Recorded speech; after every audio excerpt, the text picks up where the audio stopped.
High বন্ধুরা, তো কেমন আছো তোমরা সবাই? তো আরেকটা নতুন ভিডিও তোমাদের ওয়েলকাম। তো আজকে আমরা ক্ষেতের মধ্যে কাজ করব, তো দেখুন ভিডিওটা লাস্ট অবধি। তো আজকে ক্ষেতের মধ্যে জল দেবো, সেটাও বাঁধাকপির জমিতে। একদম শুকিয়ে আছে বন্ধুরা, দু একদিন আগে বৃষ্টি দিয়েছিল কিন্তু কোনো কাম হয়নি, তাই এখন মেশিন দিয়ে জল দিতে হচ্ছে।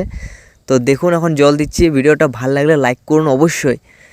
আমাদের এদিকে জল এভাবেই দেওয়া হয়, লাইন করে কেটে কেটে। দেখুন রাইশাক গাছটি, আর আমাদের এখানে রাইশাক সব ডোবার মাথায় মাথায় এভাবে লাগানো আছে, কারণ এটা একটা এক্সট্রা বাইর হয়ে যায় বাজারের জন্য। তো দেখুন ভিডিওটা, দেখুন বাঁধাকপিগুলো কী সুন্দর বাঁধাচ্ছে।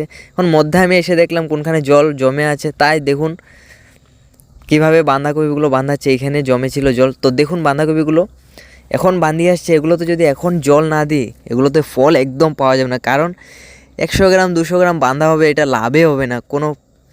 তো আমাদের এখানে দেখুন এভাবে জল কাটা হয়, লাইনে লাইনে করে জল ঢুকোতে হয়। লাইন বানানো থাকে, খালি জলটা ঢুকিয়ে দিলে বাস জলটা খেতে থাকে।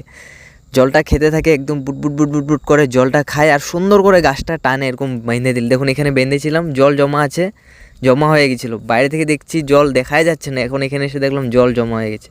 তখন দেখুন এইভাবে যেরকম বেঁধে দিচ্ছি আমি, দেখুন পার বেঁধে দিচ্ছি। এটা বেঁধে দিলে মানে জলটা খায় গাছটা বহুত সুন্দরভাবে। তো দেখুন আমাদের এখানে মোটামুটি এখন কাছিয়ে গেছে জল দেওয়া, আর আমাদের এদিকে এইভাবেই জল দেওয়া হয় বন্ধুরা। আপনারা হয়তো দেখতেছেন চারিদিকে কি শুকনো বন্ধুরা, দু একদিন আগে বৃষ্টি দিয়েছিল, সেই বৃষ্টির কোনো কাম নেই, তাই মেশিন দিয়ে জল দিতে হচ্ছে। তো ভালো লাগলে মিনি ব্লগটি লাইক, আরেকটা মিনি ব্লগে দেখা হচ্ছে।